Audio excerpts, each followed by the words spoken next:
Hello, I'm Isla. My dad gave me a choice: hand over full access to my bank account or get out of the house, so I did both. I thought leaving would finally bring peace, but it only exposed how deep their control had run. They used my name to take loans, my paycheck to keep the lights on, and when I stopped paying, they erased me from the family photo. They didn't just want my money, they wanted my silence. And when I broke that, they came for me harder. What happens when the people who raised you treat your boundaries like betrayal? When your only escape is cutting ties you never thought you'd have to sever? Would you walk away from the only family you've ever known just to protect yourself? As I closed my bedroom door, I heard the sound of Lowell's voice continue to echo behind it, low, firm, like a man used to being listened to. I didn't slam it. I didn't need to. The heaviness in the room did the work for me. I stood still for a second, staring at the carpet that had been in this house since I was in middle school, wondering how many words had been shouted over it and how many were never spoken at all. It was Sunday, barely past 2 in the afternoon, but the sky had already turned its usual Oregon gray. Rain pressed gently against the window pane, a constant rhythm that I usually found calming. Today, it felt like a countdown. They always say we, I whispered to myself, when they mean Lowell. I sat on the edge of my bed, trying to sort through what just happened in that living room. What they called a conversation felt more like a sentencing. Thora had her usual soft-spoken smile plastered on, the kind that could convince a stranger she was the glue holding us together. Joran barely looked up from his phone, and Lowell, he spoke like a man talking to a misbehaving employee, not his daughter. Time you put all your salary into the family account. That line kept playing over in my head like a broken record. I was already paying the water bill, electricity, and groceries, while Joran bought cases of energy drinks and video games with money he didn't earn.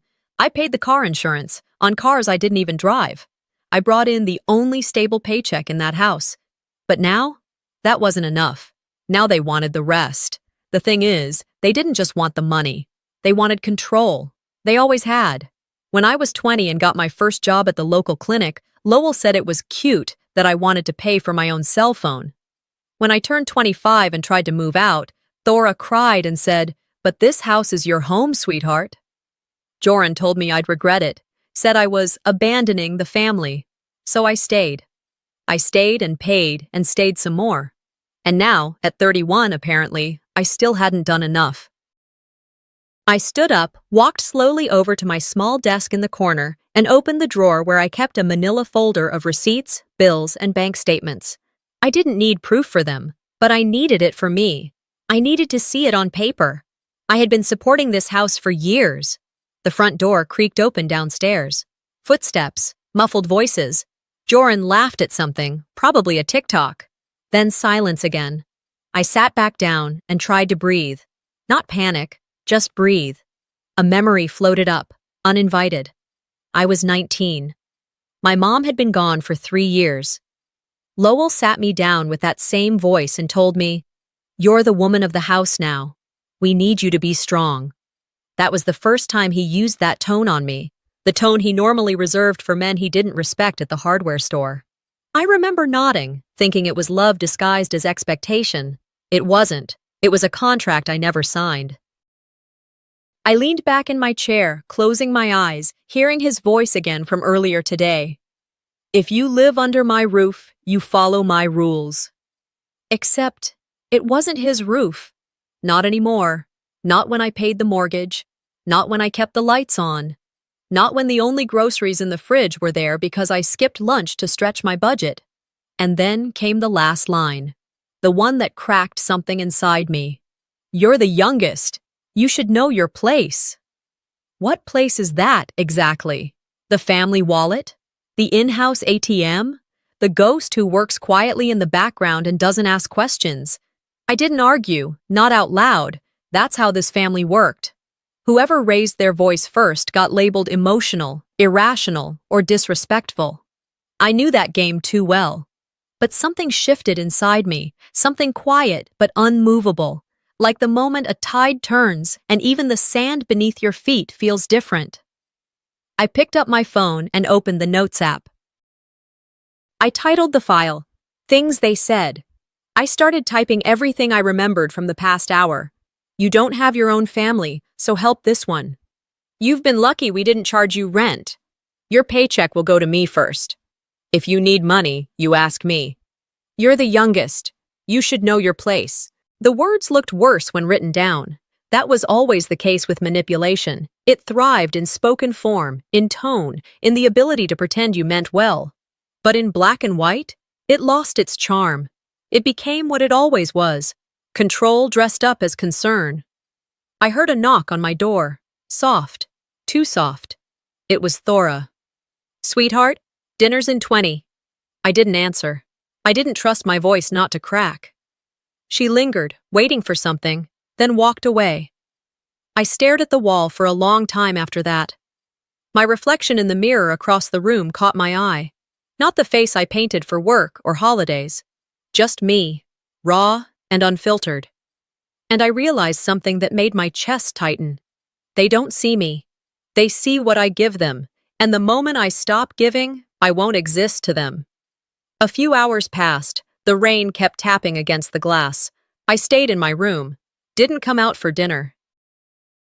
Didn't respond when Joran knocked and said, "You good?" with all the sincerity of a barista asking if you want a receipt. That night, as the house settled into silence and the lights went off one by one, I sat on my bed with a blanket wrapped around my shoulders and whispered something out loud for the first time. I'm done. Not done like a tantrum, done like a fact. The kind that doesn't need to be explained, only lived. I didn't sleep much that night.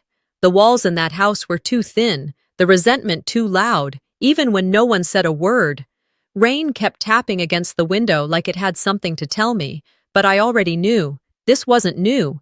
It never had been. And I could remember exactly when it all started. The first time they used my name to take something that wasn't theirs. It was 2019. I had just gotten a promotion at the clinic, and I was still naive enough to think that being proud of your accomplishments didn't mean you owed them to anyone else. Joran had been job hopping since he turned 24. Car wash, vape shop, one of those fake marketing schemes that promised 6 figures if you just bought their starter kit. Nothing ever stuck. One Saturday afternoon, Lowell sat me down at the kitchen table. His tone was unusually gentle, which immediately made my shoulders tense. Your brother needs a vehicle, he said, but his credit isn't quite ready. He's still getting things in order. I looked at Joran, who was standing behind him, arms crossed like a teenager sent to the principal's office. Thora was already in motion, pouring coffee, laying out store flyers with SUV lease specials, as if the decision had already been made. You're the only one with a steady credit line, Isla, she added sweetly. It'd be in your name, but we'll make all the payments. It's just a stepping stone to get him moving forward. I said I'd think about it. By Tuesday, the paperwork had been sent to my email. Back then, I thought saying yes meant being helpful, supportive. That if I helped Joran get on his feet, things in the house might balance out. Maybe he'd start contributing. Maybe I'd be respected. Instead, I signed a 5-year auto loan in my name for a car I'd never touch, and within 3 months, the payments started skipping. At first, I assumed it was an oversight. I followed up. Thora said, "Oh, honey, I thought he set that up already." Then Joran said his debit card had expired. Then Lowell said, "It's just temporary. You make good money. Just spot him this once." I spotted him. Again. And again. I was 2 years into paying that loan when I found out the car wasn't even in my name anymore. Joran had quietly transferred the title to his girlfriend, said it made sense for insurance. No one told me. I found out when a letter from the DMV came to the house, and my name wasn't on it. When I confronted him, he rolled his eyes and said, "Why do you care?" It's not like you were using it. And Lowell? He looked at me and said, "You're making this a bigger deal than it is. Family handles things internally." I remember standing there in the hallway, holding the envelope, thinking, they didn't just take my money. They took my name and erased it. That was the beginning of a new kind of silence in me. But I wasn't done learning. In 2020, just as the pandemic was shifting how we all lived and worked, Lowell mentioned that the house, Our house needed work. The roof had a leak. The plumbing was ancient. There were cracks along the foundation. "We need to invest in this place if we're all going to make it through," he said. He didn't say it directly, but the look in his eyes was a familiar one. "You'll handle this, won't you?" I had a small savings then. Money I'd set aside hoping to maybe rent my own place within a year or two. I hesitated. Then Thora said, "Think of it this way. It's still your home. You're investing in your future, Isla." So I pulled from my account and paid nearly $12,000 across a few months, contractors, permits, material costs. I didn't complain. I thought finally, maybe this would secure something. A share, a name, a place. 2 seasons passed, spring into summer. Then one afternoon, a stray bill was delivered in my name, and attached to it by mistake was a copy of the updated deed. It listed 3 names: Lowell, Thora, Joran. Mine wasn't on it. I stared at that paper for a long time, as if my name might magically appear if I blinked enough. But it never did.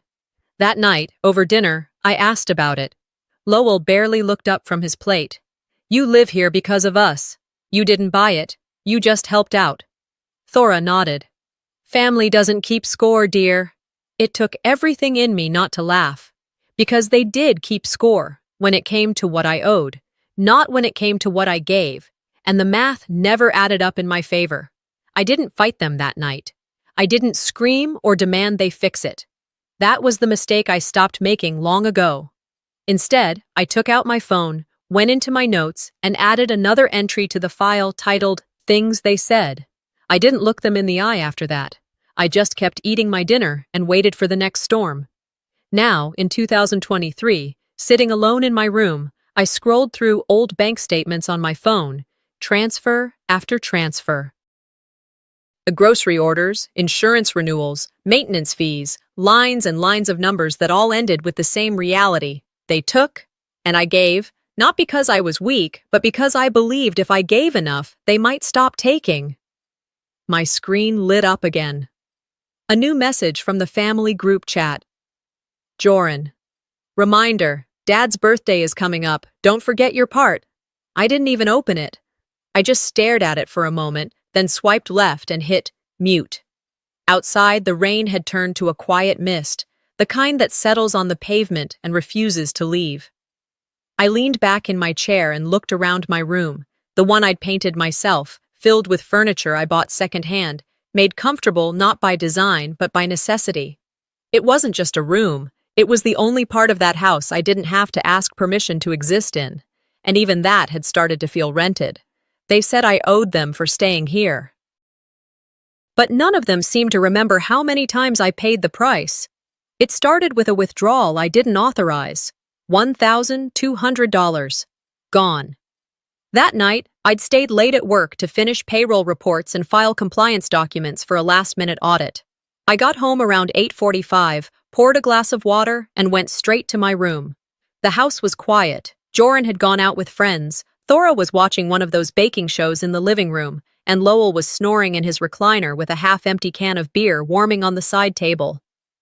I kicked off my shoes, sat cross-legged on the bed, and opened my phone to check a pending payment for my dental bill. That's when I saw it. A transaction from earlier that day. Found $200 moved to a linked account.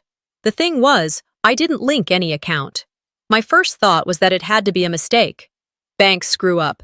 People click the wrong thing. Maybe I'd sent it accidentally while transferring rent money. But the timestamp said it happened while I was in a Zoom training, one I could prove I'd been logged into the whole time. My gut sank. I tapped on the transaction, pulled up the account number it had gone to, and stared at the name that appeared beside it. Joran L. They didn't even bother to hide it.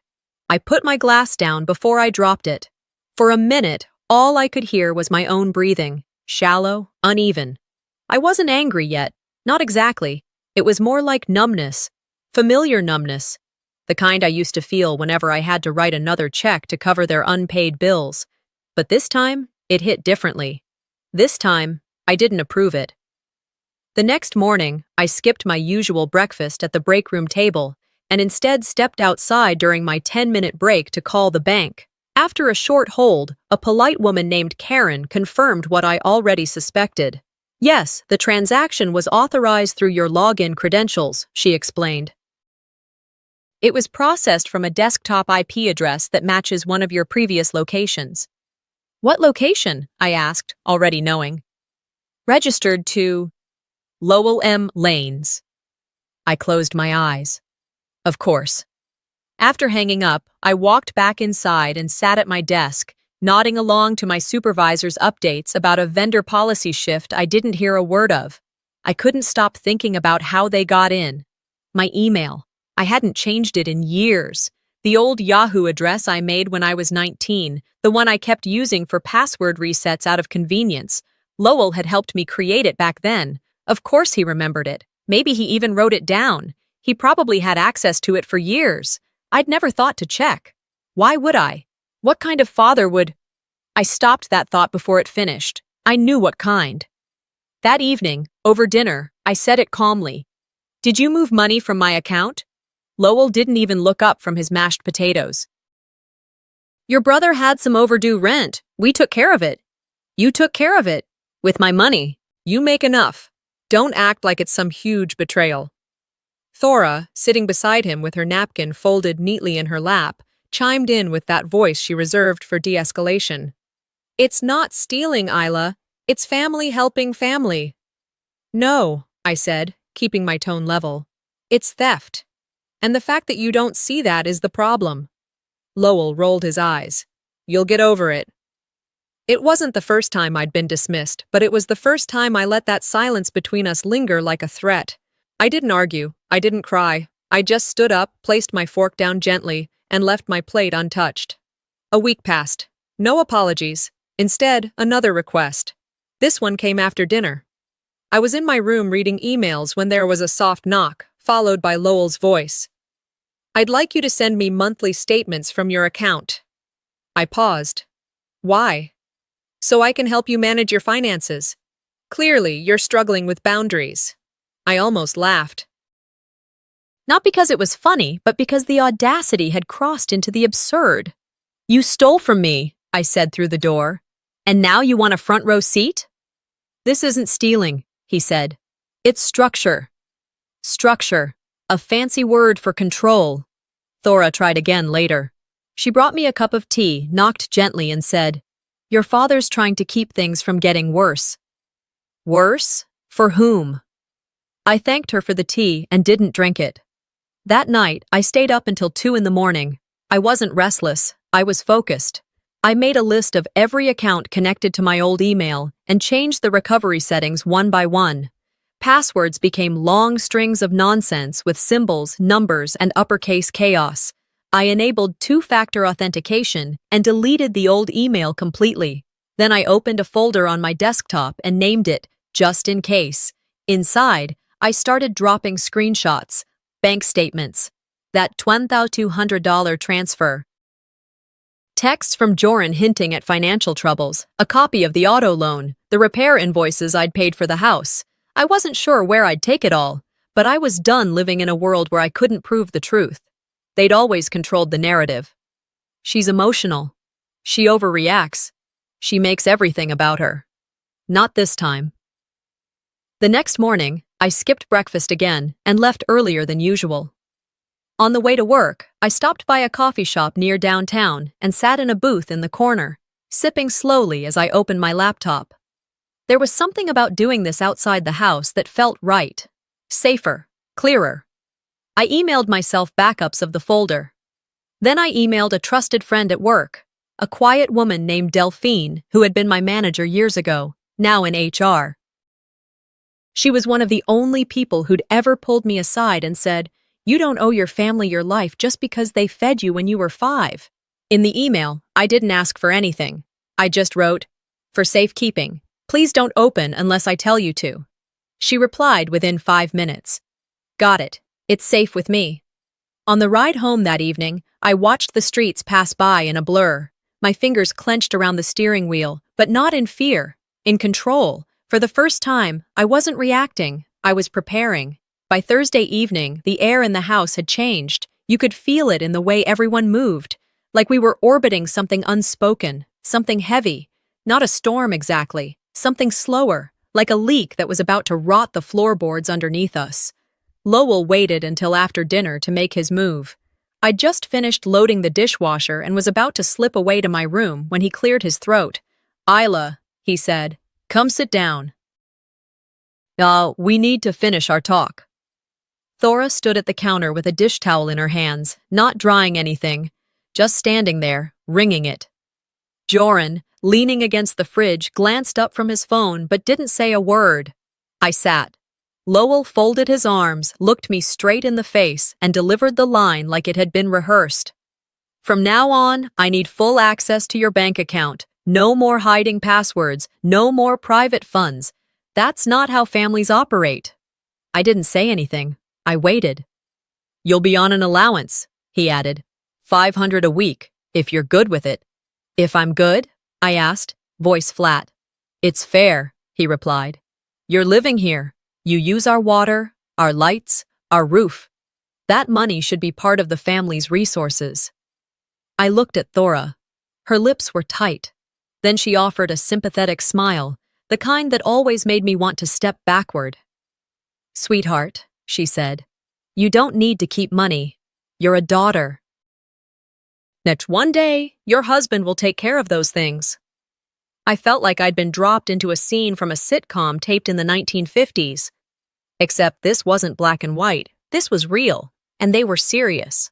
"You think I don't need to manage my own money?" I asked, calm but clear.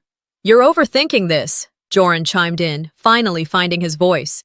"Nobody's trying to steal from you. We're just making sure it's spent right." Lowell's voice rose, not in anger, but with finality. "If you live under my roof, you follow my rules." My hands were still in my lap, fingers woven together tightly. I stared at them for a moment. His roof, his rules. The irony almost made me laugh. The same roof I'd kept over all our heads with a paycheck they never asked where it came from, just assumed it would arrive. The same rules that shifted every time I asked for boundaries. There was a long pause. "You expect me to turn over my account?" I asked. Lowell shrugged. "Unless you're hiding something, I don't see the problem." The conversation was over, at least for him.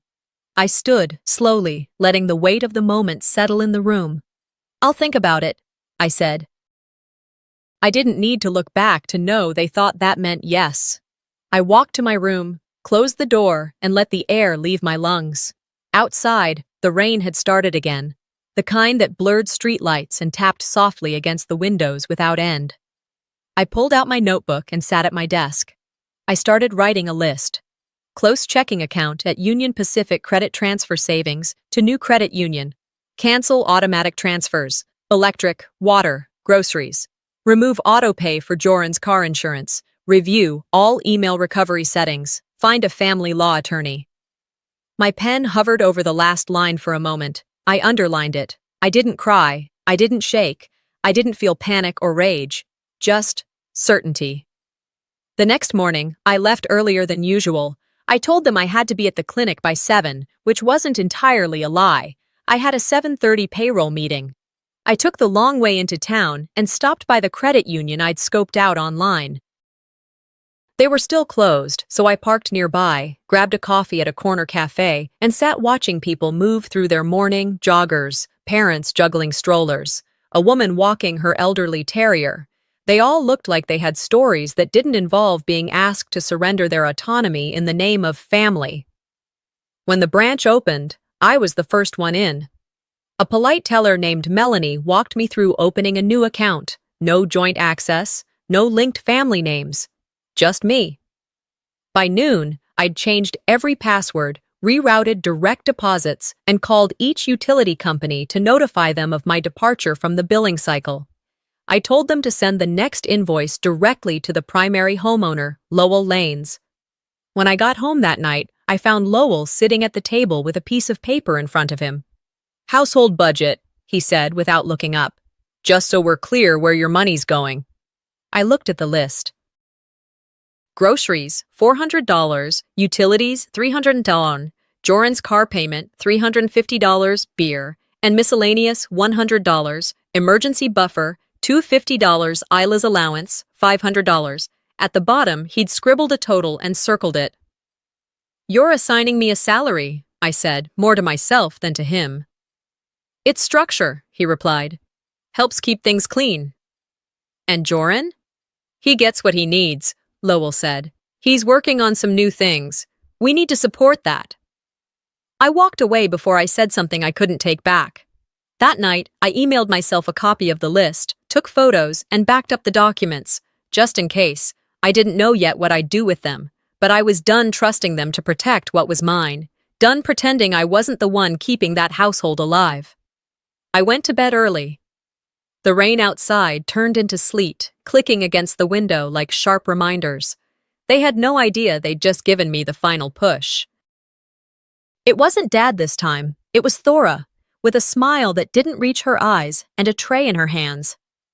Later that same night, after I'd shut the door to my room and begun organizing my notes from the day, I heard a soft knock. Not the sharp, impatient kind that Lowell used, but a gentle, slow rhythm. When I didn't answer, she knocked again. "Isla?" Her voice was quiet, almost hesitant.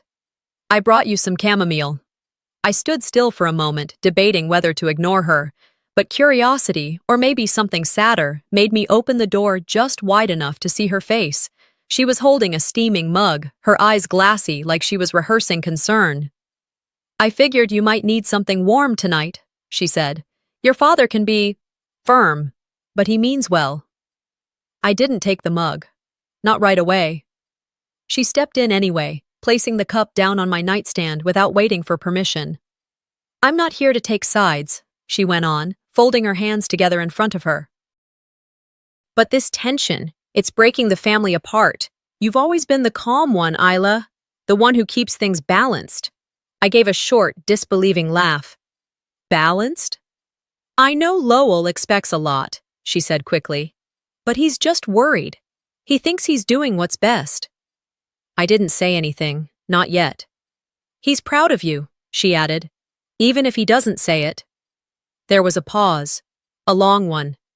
Then she stepped closer and wrapped her arms around me. It was soft, familiar in motion, but I felt none of the safety I'd associated with that gesture when I was younger. Her hands were warm, but her presence felt rehearsed, practiced, like she'd delivered the same scene before, just in different homes, different kitchens, different families. "I just want peace in this house," she whispered. "That's all I want." She pulled back, gave me a sad smile, and left before I could respond. The door clicked softly shut behind her. I stared at the untouched tea. The next morning, I was back at the clinic by 8 a.m., jumping into back-to-back meetings. A new intern needed onboarding. Supplies had been delayed due to a snowstorm in Spokane. I kept my head down and my focus straight. It wasn't until lunch that I felt my phone buzz. I stepped outside into the cold February air and found a bench near the staff parking lot. The message was long, Thora's name glowing at the top of the screen. "You know your father loves you, but what you're doing right now is hurting this family. He's overwhelmed, and it's hard for him to express himself the way you want. I know you're under pressure too, but this house needs you, Isla. Think about everything we've done for you. We've always been here." I stared at it, rereading the lines slowly. "Everything we've done for you." That sentence echoed in my head louder than anything else, as if my adulthood was a gift they'd granted and could revoke at any moment, as if feeding me as a child gave them a lifelong claim over my future. I didn't respond. I went back to work. The following week passed with stilted silence. We only spoke in clipped phrases around the dinner table, mostly Thora attempting casual conversation, and Lowell giving me side glances like he was waiting for me to come crawling back with an apology. But I didn't. Then came Thursday. It was during my break, parked under the small patch of tree cover in the staff lot, when my phone rang. The name that flashed across the screen was one I hadn't seen in weeks. Lowell. I hesitated, thumb hovering over the red button, but something made me press green. His voice was calm, too calm. "I realize I've been too hard on you," he said. "I wanted to call and tell you that." I closed my eyes. Okay. And I was thinking, he continued, maybe it's time we reset. Clean slate. No more tension. A beat passed. I waited for it. Then it came. But, he added, I'm in a bit of a bind this month. Just until the end. Nothing serious. I wouldn't ask if it weren't important. A few thousand should cover it. There it was. The apology with a price tag. He didn't even pretend there was no connection between the two. I didn't raise my voice. I didn't ask what the money was for. I didn't mention the auto loan, the house repairs, the stolen bank access, the years of pretending my existence was a footnote in my own life. I just said one word, one clean, clipped word. No. There was a long pause. And then his voice hardened, the facade dropping instantly. You're making a mistake, he said. You're going to regret this, Isla. I already regret too much, I replied, and ended the call. The next few hours at work were a blur of patient check-ins and insurance verifications. I went through the motions like a woman watching herself from a distance, but when I got home that night, I didn't sit down. I didn't rest. I didn't give myself time to overthink. I pulled open the drawer of my desk, took out the folder I'd been adding to since that night weeks ago, and laid everything across the bed. Bank statements, transfer receipts, the auto loan contract, screenshots of Thora's message, a printed copy of the text from Lowell asking for more. I opened a fresh notepad and began writing. Date, amount, purpose, outcome. Every line of support I'd given them, every time they said thank you without meaning it, or didn't say it at all, every dollar, every favor, every silent sacrifice. I wasn't doing this for revenge, not really. I was doing it because I was tired of being edited out of the story they told themselves about who held this family together. They wanted a scapegoat, a reliable resource, an obedient daughter. They had all that, until now. I closed the folder just before midnight, my hands steady, my thoughts quieter than they had been in years. They thought my silence was compliance. They were wrong. The first step was simple: turn off every pipeline they'd been drinking from. The night after that final call with Lowell, I sat at my desk long after everyone else in the house had gone to sleep. I'd heard Joran's door close earlier, followed by the low hum of his gaming headset bleeding through the wall. Downstairs, the television had fallen silent, likely after Thora convinced Lowell to switch it off and rest his nerves, but I stayed up, not out of rage, but clarity. My laptop glowed against the dark as I pulled up the list I'd been working on quietly for the past month. First, I logged into my online banking and canceled every automatic payment linked to the house. Electricity, water, garbage, internet, the family Netflix account, I disconnected them all. Then I opened the insurance portal and removed myself as a co-payer on Joran's car. He was 34 and yet somehow still leaned on me for everything from gas to inspections. Not anymore. By the time the clock read 2:13 a.m., I'd completed a clean financial severance. I backed up the confirmation emails and stored the PDF receipts in the just-in-case folder on my encrypted cloud account. I sat back, rolled my shoulders, and exhaled. It wasn't revenge. It was reclamation. The following morning, I left early for work, grabbing a coffee on the way in and skipping breakfast at home. I didn't feel like seeing any of their faces before the fallout began. Sure enough, the first crack came 2 days later. It was just after 5 in the evening when I walked in from a long shift. The house was oddly quiet, no blaring game from Joran's room, no kitchen chatter from Thora. Instead, I heard her voice sharp and frustrated, echoing from the hallway. I don't know why it's showing as unpaid, she said. I already told you we have a card on file. I passed her in the dining room where she sat with her cell phone pressed to her ear and a stack of unopened mail beside her. She didn't look at me. By 7 o'clock, the power cut out. At first, I thought it might be a neighborhood outage, but when I looked outside, the streetlights were glowing. The neighbors' windows were lit. It was just us. 15 minutes later, I lit a candle in my room and sat on the bed, waiting. At exactly 7:21 p.m., my bedroom door flew open. You didn't pay the damn bill? Joran stood there, face red and voice loud, waving a flashlight in his hand. What the hell is going on, Isla? I stayed seated, calm. Ask Dad, I replied. What does he have to do with it? Everything, I said, and turned back to my notes. He stood there for another second, like he wasn't sure whether to scream or laugh, then slammed the door. Later that week, I took a personal day and scheduled a meeting with Allison Chan, a local attorney recommended by one of the nurses at the clinic. Her office was tucked in a small building near downtown Eugene, across from an old bakery I used to visit with Mom before she passed. Allison greeted me with a firm handshake, her manner calm but direct.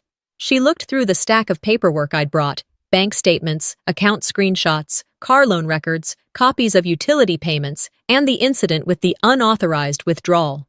This isn't just poor communication, she said after 10 minutes of scanning. This is financial abuse. I nodded, my hands clasped tightly in my lap.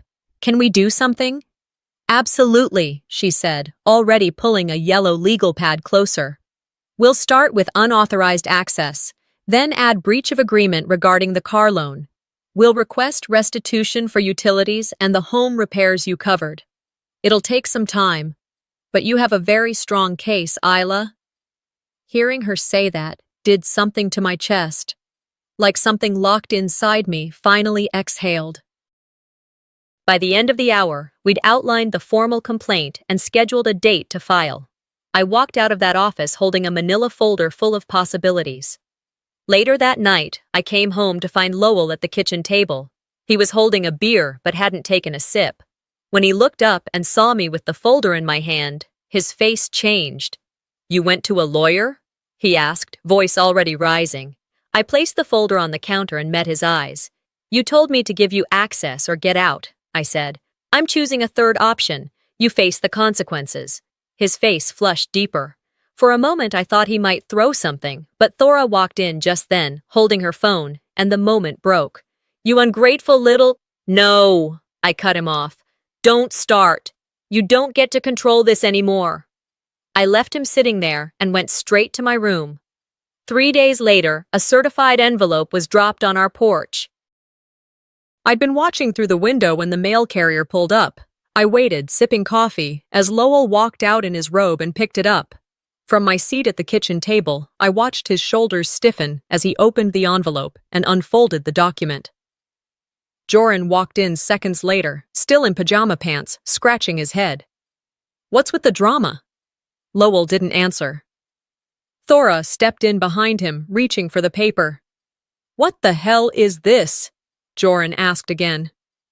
Lowell turned slowly, the letter trembling slightly in his hand. Isla, what did you do?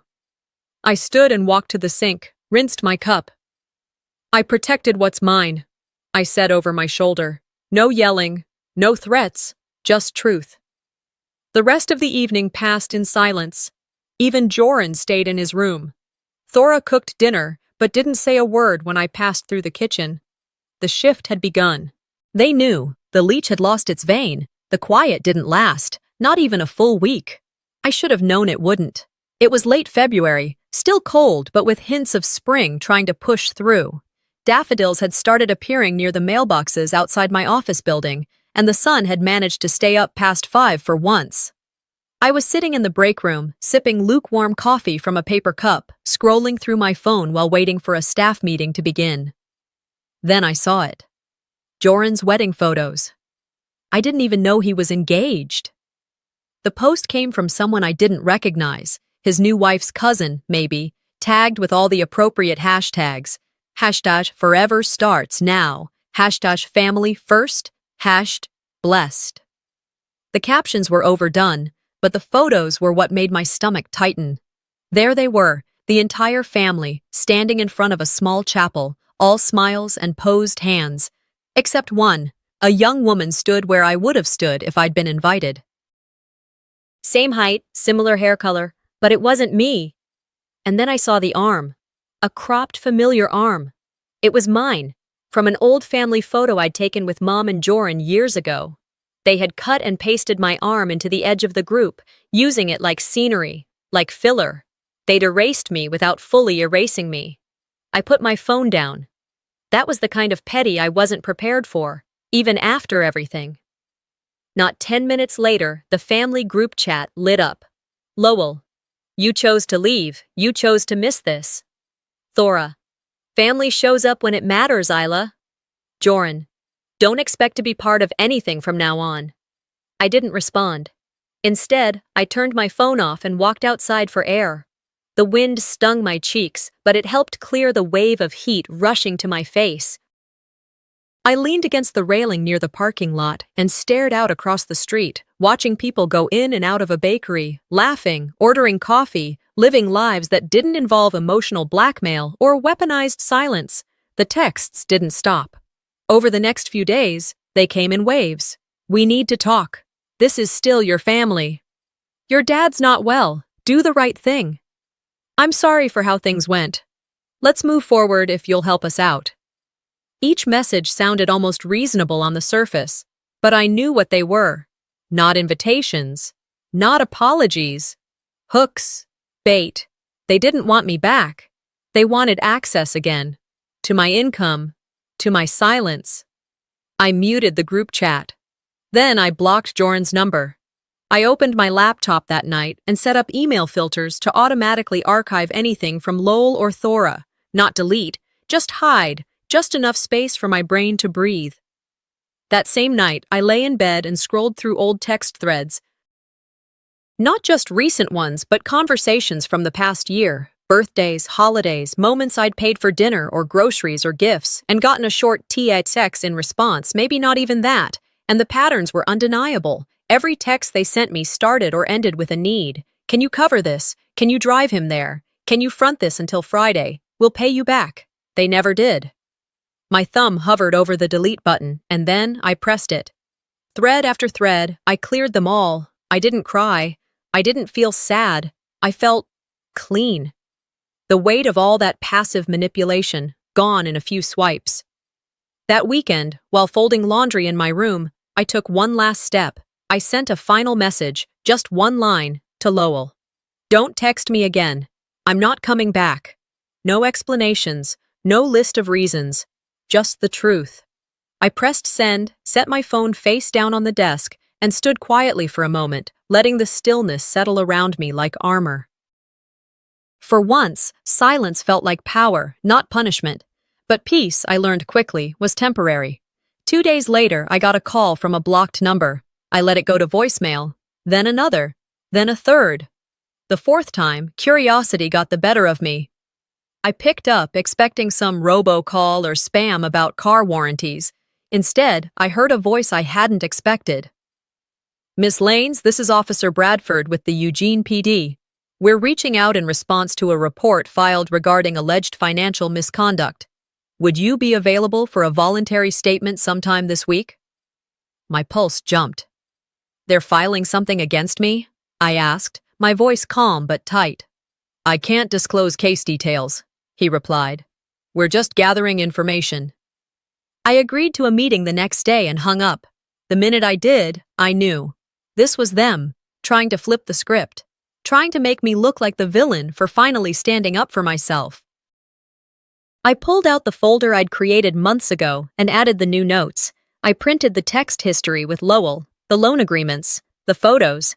I even added screenshots of the wedding post, because if they could erase me from a photo, they could sure as hell try to rewrite the narrative in a courtroom.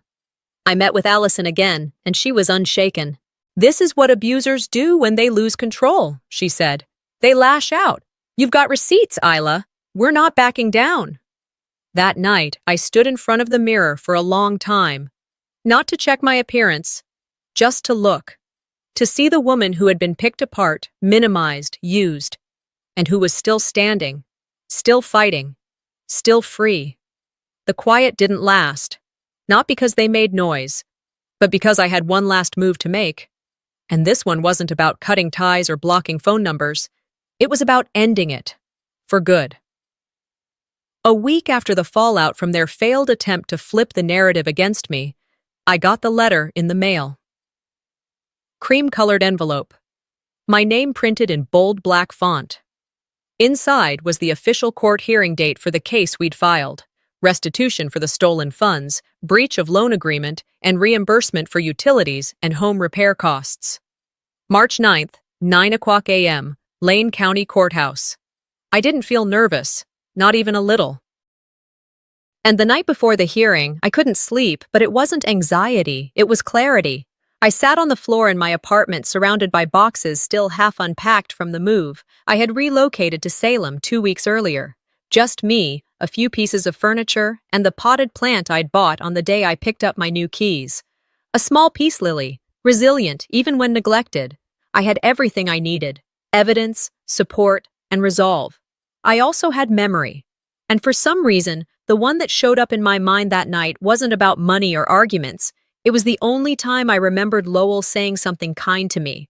I was 27. It was his birthday, and I had transferred $500 into his account without being asked. He was going through a rough patch again, though truthfully, his life had been one long rough patch with occasional beer breaks. I hadn't made a big deal of the transfer, just sent it quietly that morning. That night, he raised his glass and said, "See, that's my girl. Not, thank you. Not, I'm proud of you. Just that." His approval tied directly to a transaction. It wasn't about love. It was about leverage. I see it clearly now. The next morning, I got dressed in black slacks and a navy blouse. Nothing flashy, simple, grounded. I didn't want to look like I was playing a part. I wanted to look like myself. I met Allison outside the courthouse at 8:45 sharp. She was already there, holding her coffee in one hand, her case folder in the other. She smiled at me and nodded without needing to say much. We walked through security, took the elevator to the 3rd floor, and found our courtroom. They were already there. Lowell sat on the left side of the room, next to a public defender who looked like he wanted to be anywhere else. Thora sat 2 rows behind them, lips pursed, hair tighter than I'd ever seen it. Joran wasn't there. I didn't know if he was dodging responsibility or just didn't care enough to show up. The hearing began promptly. Allison was flawless. She presented our case with precision, detailed spreadsheets showing unauthorized transfers, bank statements highlighting withdrawals I hadn't made, records of the co-signed car loan, and receipts for thousands spent on house repairs, none of which had resulted in my name being on the deed. Lowell tried to defend himself. "She lived under my roof rent-free," he said. "We're family. That's what family does. Shares." Allison didn't flinch. "She paid for that roof," she replied. "And for the water, the electricity, the groceries, and the car that's now registered to someone else. Family doesn't mean financial servitude." The judge, a woman in her 60s with silver hair and a demeanor that tolerated zero nonsense, listened closely, asked thoughtful questions, and then called for a short recess. We stepped into the hallway. "Worst case?" I asked Allison. "Small restitution, no damages," she said. "Best case, he gets the full financial hit and a formal injunction." We went back in. The judge read her decision clearly, calmly. Full repayment of the car loan balance to Isla Lanes. Reimbursement for $12,300 in unauthorized account withdrawals. $8,400 for utility and home repair costs, proven by documentation. Court and legal fees paid by the defendant. A binding injunction preventing Lowell Naya Nama's Lanes from accessing or attempting to access any of Isla's financial accounts in the future. I didn't cry. I didn't smile. I didn't even exhale.